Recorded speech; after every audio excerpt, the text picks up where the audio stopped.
किसान कर रहा है, तो 1 एकड़ की खेती में कितना जो है अर्जित कर सकता है फायदे में हम देखें तो? मतलब अगर अच्छा केला अब लगा लिया तो अच्छे केले से वो 4 लाख रुपए तक अर्न कर, मतलब उसका। नमस्ते। आज चुनावी चौपाल के दौरान यहाँ पे चुनावी दौरा है और उत्तर प्रदेश में विधानसभा चुनाव का 403 विधानसभा चुनाव का दौरा करने के लिए हम लोग निकले हैं। आज उत्तर प्रदेश का सबसे लास्ट जिला और यूपी और इधर नेपाल से सीमावर्ती जिला है कुशीनगर। कुशीनगर में हम यहाँ से आपको पनियावा है रेलवे स्टेशन और यहाँ से गुजर रहे थे, तब तक पता चला कि एक डॉक्टर साहब जो है यहाँ पे वन अधिकारी से, वहाँ से पदाधिकारी से रिटायर्ड हुए हैं और वहाँ के से आने के बाद यहाँ पे खेती स्टार्ट की है। देखिए केले है, केले की यहाँ पे आप बागान में हैं और केले की बागान एक बिहार के हाजीपुर से आप जानते हैं। और अभी हम हैं यहाँ कुशीनगर ज़िले से। कुशीनगर ज़िले में आप देख रहे हैं कैसे केले की खेती हुई है और केले की खेती कम से कम यहाँ पे अभी लगातार कई एकड़ में की है। अभी सर से हम जानेंगे। और केले की खेती के साथ साथ आप देख रहे हैं कैसे ये जो बांधा है ये पगडंडी पे चल के और आराम से आप जा सकते हैं, साइकिल और मोटरसाइकिल से भी जा सकते हैं। देखिए ये गन्ने की खेती है और दोनों आसपास में है और दोनों की जो एरिया है कई एकड़ में है। तो केले की खेती वो भी ऑर्गेनिक है। ये सर जो है अभी हम इनके फार्म हाउस से पे वहाँ से घूमते हुए आ रहे हैं, तो वहाँ पे गौशाला भी है। गौशाला आपको गिर गाय भी है, देसी नस्ल की गाय रखे हैं। और सर से जानेंगे। सर नमस्ते। नमस्ते। आपका चौक चौपाल में बहुत स्वागत है। Thank you sir. शुभ नाम क्या होगा अपना? मेरा नाम है डॉक्टर दिलीप सिंह जी। ये कौन सा मुख्य जगह होगा सर? ये बोधी छपरा गांव है। बोधी छपरा गांव है। सर ये आप जब ही अब सोचे कि हम वहाँ से आने के बाद, कई लोग होते हैं कि अपने जीवन के लिए और भी कार्य करते हैं, शहर के लाइफ स्टाइल में चले जाते हैं, आप कैसे ये ग्रामीण इलाके में आके और ऐसे ये किए? ये मेरी पुश्तैनी खेती है। मेरे पिताजी करते थे और मैं इंडियन फॉरेस्ट सर्विस में महाराष्ट्र कैडर में था। तो वहाँ पे प्रधान मुख्य वन संरक्षक बनने के बाद मेरी इच्छा हुई कि अब चल के खेती करते हैं। तो 1 साल पहले ही मैंने जॉब से निकल के और मार्च 18 से आके खेती कर रहा हूँ। और मेरा खेती का मूल उद्देश्य है कि खेती को सस्टेनेबल बनाएं और इंक्लूसिव बनाएं, जिसके तहत मैं अब देसी गाय की डेयरी बनाया हूँ और इससे नेचुरल खेती कर रहा हूँ।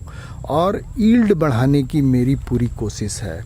सॉइल को इम्प्रूव कर रहा हूँ जिससे कि गन्ने की, केले की और जो बाकी हम फसल लगा रहे हैं उसको ऑर्गेनिक बना के वैल्यू एडिशन करें उसमें, और उसकी मार्केटिंग अच्छी करेंगे और यील्ड बढ़ाएंगे। और फिर हम पैदावार से अपने मज़दूरों को भी जोड़े हैं जिससे कि उनको मज़दूरी अच्छी मिले, उनका भी जीवन स्तर ऊपर जाए, सॉइल की भी सेहत अच्छी रहे जिससे सस्टेनेबल खेती होती रहे। और जो लोग इस पे जुड़े हुए हैं, जिनका भी स्टेक है, जितने भी प्राणियों का स्टेक है, सबका मंगल हो, इस भाव से मेरी पूरी खेती चल रही है और मज़ा आ रहा है। मज़ा आ रहा है। सर मज़ा आने के साथ साथ हम ये बात करेंगे कि ये केले की भी एक तरफ फार्म है और एक तरफ गन्ने की। अधिकतर जगह जैसे आपका गन्ना हम देखते हुए आए, उधर से आ रहे हैं, कितने एकड़ में केले की ये खेती है और कितने एकड़ में आपको गन्ने की? लगभग 15 एकड़ मेरा गन्ना है और 15 एकड़ केला है और लगभग 8-9 एकड़ गन्ना है। और बाकी क्रॉप्स हैं, जैसे धान है, कुछ में धान है और बाकी क्रॉप है। सर सब जैविक खेती है। अब जो मैं नया क्रॉप लगा रहा हूँ पिछले 1 साल से, वो तो सब जैविक होती जा रही है। लेकिन जो 1 साल पहले की लगी हुई क्रॉप है, जैसे ये गन्ना है, तो इसमें कुछ तो केमिकल पड़ा है। जैसे ये केला 1 साल पुराना है, इसमें कुछ केमिकल पड़ा है। लेकिन अब जो मैं नया क्रॉप लगा रहा हूँ वो पूरी तरह से जैविक हो रहा है और अगले 1 साल में शायद हम कोई केमिकल का इस्तेमाल नहीं करेंगे, ज़ीरो। और अब धीरे धीरे इसका सर्टिफिकेशन कराएंगे तो अगले 2-3 साल में मेरा सर्टिफाइड ऑर्गेनिक फार्म हो जाएगा।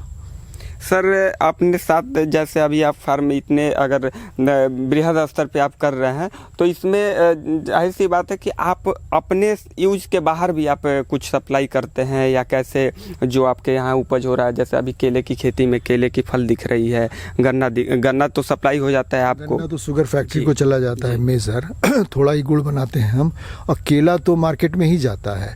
लेकिन जब हमारा सर्टिफाइड ऑर्गेनिक हो जाएगा तो फिर हम इसको और अलग ढंग से मार्केटिंग करेंगे, मतलब मार्केट में मेरा ऑर्गेनिक के रूप में आएगा तो मुझे कीमत भी थोड़ी ज़्यादा मिलेगी और लोगों को भी ये जो प्रोड्यूस खाएंगे उनको अच्छा लगेगा, समझ में आएगा।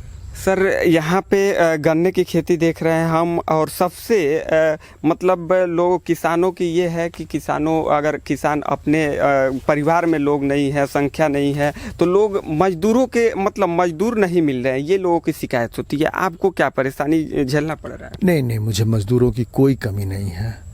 मतलब मेरे पास परमानेंटली करीब 15-16 आदमी और 15-16 औरतें हैं जो राउंड द ईयर काम करती हैं, और मैं उनको जो भी प्रिवेलिंग मजदूरी है उससे कम बिल्कुल नहीं देता हूं और वो दे रहा हूं। लेकिन मैंने उनको ये तय किया है कि अपने पैदावार का 25% उनको मुझे देना है। तो जो मैं मजदूरी दे रहा हूं वो टोटल करने के बाद और मेरा 25% जो आता है उसमें अगर डिफरेंस रहेगा तो मैं बाद में उनको वो पे कर दूंगा। तो इसलिए वो जानते हैं कि पैदावार बढ़ेगी तो उनका भी मतलब बढ़ेगा, और अगर बाय द वे जितना मैं दे रहा हूँ उतना तो उनको मिलता ही रहेगा, लेकिन जैसे ही पैदावार हमारी बढ़ेगी उनको भी बढ़ के मिलेगा। तो इसलिए वो भी बड़े मन लगा के काम कर रहे हैं, और हमारे पास जो भी मजदूर आ जाता है काम करने वो राउंड द ईयर काम करता रहता है, फिर यहाँ से वो जाता नहीं है कहीं। सर ये माइंडसेट आप कहाँ से लाए कि एक शेयर मार्केट जैसे छोटा छोटा शेयर लोग कंपनियों में लगाते हैं, ऐसे समझा जाए तो आपके यहाँ जो एम्प्लॉई हैं उनका शेयर लग रहा है, आपके ये जो एक फार्म हाउस तैयार किए हुए इसमें सभी का शेयर है? अगर आप गहराई से सोचेंगे और किसी भी कारोबार को बहुत अच्छी तरह करने की आपकी इच्छा है तो ये सब तरीके आपके जहन में आने लगेंगे। आपके साथ जो काम कर रहा है कैसे उत्साहित होकर काम करेगा, जब उसको लगेगा कि अरे भाई पैदावार बढ़ेगी तो हमें भी बढ़ के मिलेगा। अगर पैदावार बढ़ा दिया उसने और उसको कुछ नहीं मिल रहा है तो उसको पैदावार बढ़ाने में तो कोई खास रुचि नहीं रहेगी, लेकिन जब उसको ये लगेगा कि पैदावार बढ़ने से मेरा भी बढ़ेगा तो वो पूरी कोशिश करेगा कि भाई मन लगा के काम करेगा, पैदावार बढ़े। तो इसलिए ये बहुत ही नेचुरल प्रोसेस है, और इसको थोड़ा मैंने रिसर्च भी किया था, रिसर्च करके ही मैं खेती में उतरा हूँ, तो उसके माध्यम से ये चीज़ें आई हैं जिसको मैं अब कर रहा हूँ। सर सबसे बड़ी देश में किसानों का अलग अलग सम्मेलन हो रहा है, किसान आंदोलन हो रहा है, इसमें आप किसान इतना बृहद स्तर पे केले की खेती, गेहूं की खेती करते हैं, धान की खेती अभी किए हुए हैं, गन्ने की खेती कर रहे हैं, सब्जी की खेती कर रहे हैं, वो भी ऑर्गेनिक, और गौ पालन भी किए हैं, और सरकार से बहुत सारी जो है सब्सिडी का भी मिल रहा है। जैसे आपके यहाँ देख रहे हैं ये सोलर पंप भी लगा हुआ है, हम लोग ऐसे चल रहे हैं अभी सोलर पंप के तरफ भी चल रहे हैं। तो सर ये किसान आंदोलन जो हो रहा है और इसमें जो बिल को लेकर ये सब हो रहे हैं, क्या आपके देखने से, आप जो है इसमें अधिकारी भी रहे हुए हैं, आपके समझ से क्या है सर? नहीं, मुझे जो अभी बिल आया है, जो भी अभी एक्ट आया है, अभी बिल तो नहीं रहा, वो एक्ट ही हो गया है, तो उस एक्ट में ऐसी कोई चीज़ नहीं है जिस पे बिना मतलब कोई ख़ास विरोध होना चाहिए। अब तो ये उसमें छूट दे दी गई कि हम अपना प्रोड्यूस पैदा करें और कहीं भी बेचें, उसको अपने दरवाजे पे बेचे, लखनऊ में बेचे, दिल्ली में बेचे, या उसको हम एक्सपोर्ट करें, कोई रुकावट नहीं है। तो ये तो बड़ी अच्छी बात है। और दूसरा, अभी अगर किसान मिल के चाहे कोऑपरेटिव बना लें या फार्मर्स प्रोड्यूसर ऑर्गेनाइजेशन बना लें, उसको मिलजुल के बहुत अच्छी तरह खेती को कर सकते हैं, तो जो खेती में एक एंटरप्राइज आने की गुंजाइश है इस बिल के माध्यम से, ये सारी अच्छी चीज़ें हैं। और मुझे तो लगता है कि बिल बहुत ही प्रोग्रेसिव है, सरकार ने सोच विचार के लाया है और पार्लियामेंट ने उसको मेजॉरिटी से पास किया है। तो अब इसमें विरोध का मतलब मुझे तो लगता है कि अब अगर किसी का वेस्टेड कोई इंटरेस्ट है तभी विरोध है, अदरवाइज ओवरऑल तो मुझे देख के वो बिल ठीक लगता है। आपको ठीक लगता है? सर ये जो सोलर पंप लगाए हैं और इधर गन्ने की खेती है, एक तरफ केले की खेती है, तो इसको सोलर पंप को कैसे गवर्नमेंट के सब्सिडी के माध्यम से ही हुआ है? पंप जो है सरकार, ये 2 हॉर्स पावर का सोलर पंप है जो सरकार ने सब्सिडी पे दिया है, शायद 48,000 या 49,000 कीमत का मिला है मुझे, और ये बिल्डिंग हमने बनाई है, इसके ऊपर इसको फिक्स कर दिया है। तो सुरक्षित भी हो गया है। और सुबह आइए, बटन दबाइए, पानी शुरू हो गया। सूर्यदेव जब अस्त होते हैं उसके 1 घंटा पहले बंद हो जाता है। आप रोटेशन से पानी देते रहिए तो लगभग 12, 14, 15 एकड़ तक पानी से आराम से दे सकते हैं। सर अंदर कैसे सेटअप लगा है, हम एक बार इसको देखते हैं। लॉक की चाबी नहीं है, लॉक है ये। अच्छा, इधर अंदर से लॉक है। सिंपल सा बटन है, बस जी। बटन दबाए कि वो चालू हो जाता है। तो सर इसमें कितने मतलब अगर अभी देखें गर्मी के मौसम में अगर कोई खेती जैसे केले की खेती है या और भी चीज़ जी, इससे इसका डिलीवरी पाइप है ये, इससे पानी आता है। और सबसे बड़ी खूबी है कि बिना किसी खर्चे के, कोई फ्यूल कॉस्ट नहीं है। सूर्य देव की किरणों की ताकत से हम पंप चलाते हैं, कोई खर्चा नहीं आता, कोई पोल्यूशन नहीं होता, और हम इसको रोटेशन से पानी देते रहते हैं। तो लगभग 15 एकड़ में इसके जरिए हम पानी दे सकते हैं। सर 15 एकड़ में ऐसे अभी हम लोग बातें कर रहे हैं, आपने करके यहाँ पे दिखाए हुए हैं। तो ये समझाइए कि जैसे कैसे बिना ट्रेनिंग लिए अगर हम यहाँ पे पानी डाल रहे हैं तो पानी हो सकता है कि वेस्ट होकर दूसरे के खेत में भी जा सकता क्या है? करते हैं, पाइप जोड़ते हैं जी। इसमें प्लास्टिक का पाइप जोड़ देते हैं। अगर मुझे अब आगे वाले प्लॉट में ले जाना है तो सीधे वहीं पे ले जाके इसको डिलीवर करेंगे, और फिर वो पाइप को हम हटाते रहते हैं। पानी थोड़े एरिया में भर गया, फिर उसको हटा दिए, खिसका दिए, तो पाइप के जरिए हम पानी देते हैं। पानी बिल्कुल वेस्ट नहीं होता जी।